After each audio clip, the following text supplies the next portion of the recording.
por decir, de agradecimiento por la semana y de clausura del evento, coincide perfectamente con un evangelio que sí nos puede enriquecer muchísimo en nuestra acción pastoral. Y luego porque en realidad habla de Pedro y de Jesús, el diálogo fundamental de Pedro y Jesús, pero el Pedro de hoy es el Papa Francisco. Y encaja perfectamente en todo este proceso de renovación, reestructuración, entusiasmo, esperanza, ilusión que tiene toda la iglesia. Toda la iglesia está caminando hacia eso. Entonces, yo quiero irme al origen, a la fuente. ¿Por qué vamos a tener que enfrentarnos a los desafíos? ¿Por qué tenemos que hacer compromisos? Hay una razón, es Jesús. Y a esto quiero irme en esta reflexión, aparte de lo que ya hemos dicho de cuestiones prácticas, ¿no? Entonces, yo les invito a interiorizar todo, porque si no, no tendría ningún sentido, simplemente un acto externo, participamos, cantamos, no, a interiorizar el contenido y la Eucaristía de hoy. Entonces, las lecturas bíblicas de hoy resaltan la figura del apóstol Pedro. En los Hechos de los Apóstoles, como hemos escuchado, se muestra cómo el apóstol Pedro, frente al Sanedrín de Jerusalén, da testimonio con toda claridad de su amor y su fe. Dos cosas, amor y fe en Cristo resucitado. Primero, hay que obedecer a Dios antes que a los hombres. Y acá hay un criterio fundamental en la vida pastoral de la iglesia. A causa de esto, él sufre la pena oficial de la flagelación. Oficialmente en aquella época, 39 latigazos. Sin duda que en su mente recorría su historia personal. Que de pescador pasa a ser pastor de las ovejas, encomendadas por el mismo Señor Jesús. Y sin duda también por su mente pasó la negación de Jesús. Negó a Jesús, como ya sabemos, 3 veces. Entonces, en estas lecturas hay 3 escenas que aparecen. La pesca milagrosa, 1. La comida del Señor con los discípulos, 2. Y tercero, el diálogo profundo entre Jesús y Pedro. Esto vamos a desarrollar brevemente. La primera escena, la pesca milagrosa. En la escena de la pesca milagrosa emerge la vida cotidiana y tenemos que emplear nuestra imaginación. Emerge la vida cotidiana de aquel tiempo, donde aparecen personas con nombre y apellido. No siempre en los evangelios aparecen nombres, pero aquí aparecen nombres y apellidos. Hay algunos otros por ahí, ¿no? Como por ejemplo los hijos de Zebedeo y los otros nombres, pero aparece allí. Sobre esta escena cotidiana irrumpe un personaje nuevo y desconocido hasta ese momento, que propone a estos hombres desanimados de su trabajo improductivo de arriesgar, todavía echando de nuevo las redes. La frase: echad las redes a la parte derecha de la barca. En el Evangelio no hay cosas al azar, está también todo conectado. En la Biblia hay una palabra técnica que se habla de inclusión, pero aquí no hay nada que está escrito en el aire, ¿no? Esta frase ha tenido muchas interpretaciones alegóricas, poéticas y algunas llenas de fantasía, pero en el fondo, en el lenguaje semítico, significa la derecha es el símbolo de la buena suerte y del bienestar. ¿Qué hace Jesús? Aplica el contexto de su época. Muy importante, parece sencillo, pero no. Él se dirige en su contexto cultural de aquel momento. Pero por otro lado, la falta de reconocimiento del Cristo resucitado, como se puede observar, es una constante de las apariciones pascuales. El caso de la Magdalena que confunde a Cristo con el cuidante del jardín sepulcral. Dime, ¿dónde lo has puesto? Hasta ese momento que le dice María, y él, Raboni, mi Señor. Quiere decir que, miren hermanos, hermanas, que hay un camino diferente que hay que recorrer. Eso es válido para nosotros, para todos. Hay un camino diferente que hay que recorrer para encontrar y reconocer al Cristo resucitado y glorioso. No es más la costumbre familiar de los ojos, de los sentimientos, sino es el camino de la fe. Y aquí hay que despojarnos de todo lo externo e interiorizar. Pero es un camino que no está privado de signos comprensibles. Es el caso de la pesca milagrosa con 153 peces. Signo visible, comprensible. De hecho, Pedro reconoce a su Señor y se arroja hacia Él con todo el impulso de su fe y de su ser. Nosotros también tenemos que estar atentos a ver los signos que Dios nos da. La Biblia, el Evangelio, no ha sido escrito solo hace 2000 años, más de 2000 años, y se acabó, es historia. No es historia, es mensaje vivo, presente. ¿Cuáles son los signos que tenemos que descubrir nosotros para afianzar nuestra fe? O hacer acentuar la fe en los demás. Pero tenemos que verlo, ya no con los ojos comunes y corrientes. El apóstol Pedro viene a ser así el modelo del discípulo que sigue al Cristo resucitado junto al grupo de los apóstoles y a toda la iglesia. Al final la conclusión es grandiosa. Pedro va primero, sí, pero no va solo. Le siguen los apóstoles.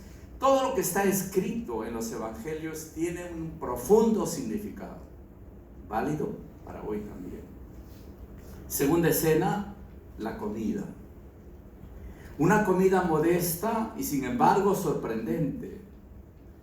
En la orilla del lago, de hecho, también Jesús come con sus discípulos. Come la porción de pez asado y pan.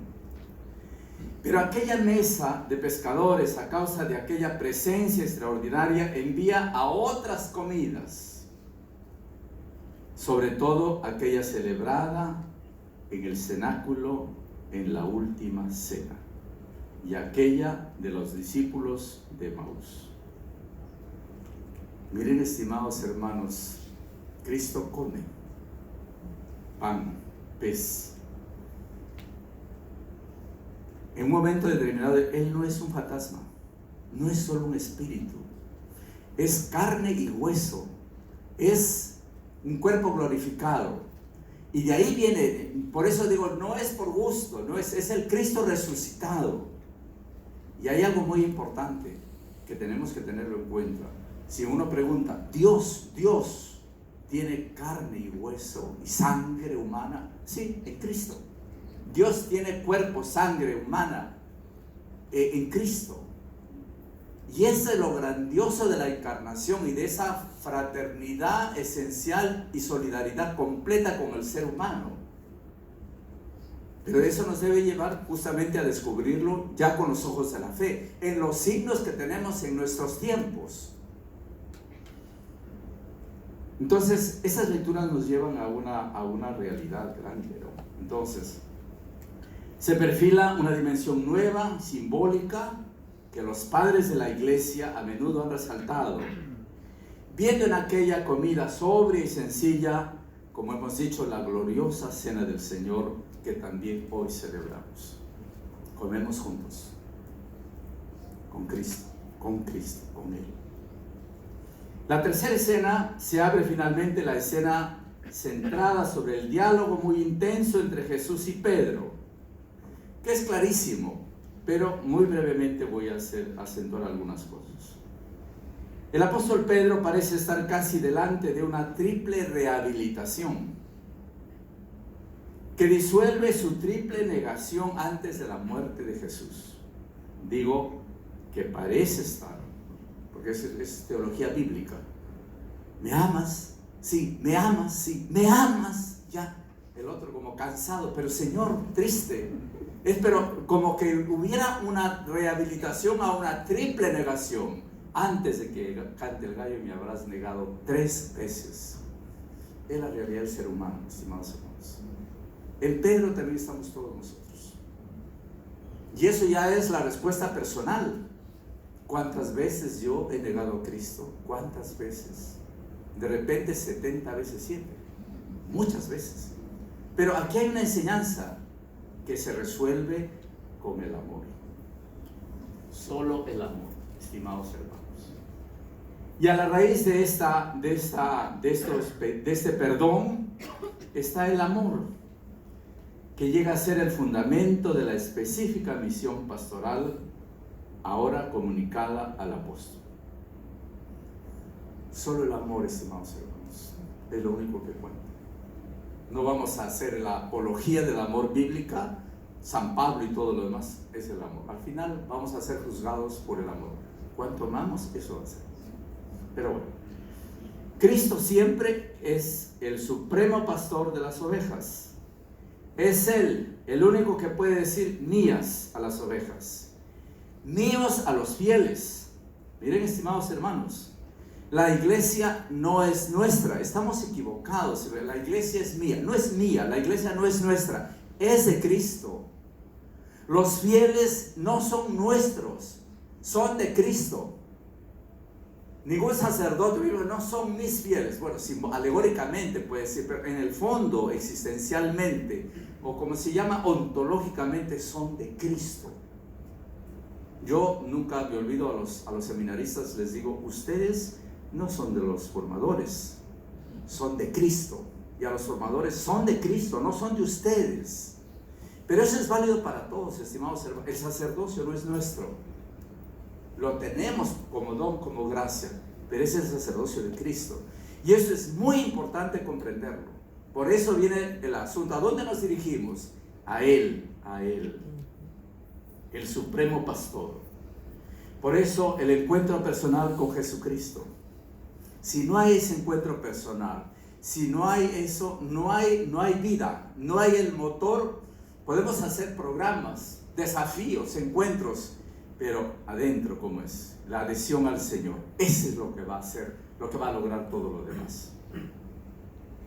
Pero el Cristo resucitado ahora se hace visible en la iglesia a través de las acciones de un pastor concreto. ¿Qué pastor concreto? Tenemos pastores, el Papa, los obispos, los sacerdotes, que debemos de guiar a las praderas de Dios, la grey de Cristo, a la comunidad de creyentes en Él, sí, estimados hermanos. Pero no solamente es un aspecto. El otro aspecto es que el pastor terreno debe estar también listo, como el buen pastor, a dar la vida por sus ovejas. Entonces, ¿parece simple? No, no es simple. Es un compromiso grande, pero el compromiso grande va a ser el resultado del amor. ¿Me amas?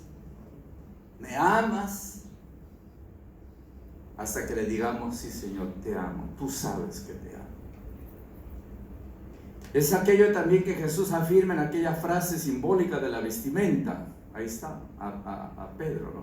Cuando seas viejo, extenderás tus manos y otro te ceñirá la vestimenta y te llevará a donde tú no quieres. Claro, también murió crucificado, pero al revés, ¿no? Finalmente, los labios de Pedro se abren para proclamar a todos, a quien tiene el corazón sincero y a quien lo tiene cerrado. Se abre para proclamar a todos su esperanza y certeza en la resurrección de Cristo. Este es el final del encuentro, la certeza de que Cristo ha resucitado. Y esa pregunta vale para nosotros. ¿Tenemos certeza de que Él ha resucitado? O sea, yo tengo certeza, no en teoría, no en la proclamación. Yo tengo certeza de que ha resucitado. Nosotros como grupo tenemos certeza de que Cristo ha resucitado, y eso nos abre a la esperanza. Pedro en este modo invita a todos los discípulos de Cristo a responder a quien pregunte las razones de esperanza que están en ellos, las razones de esperanza que están en nosotros. Y la gran esperanza nuestra justamente es la resurrección. Cristo ha resucitado. Cristo es un viviente. Y San Pablo dice, si Cristo no hubiera resucitado, vana sería nuestra fe. Pero Cristo resucitó. Sí, estimados hermanos. Por eso estamos acá. Pero tenemos que centrarnos en Él. En Él. Ustedes son de Cristo. Ninguno de vosotros, de ustedes nos pertenece. Que así sea.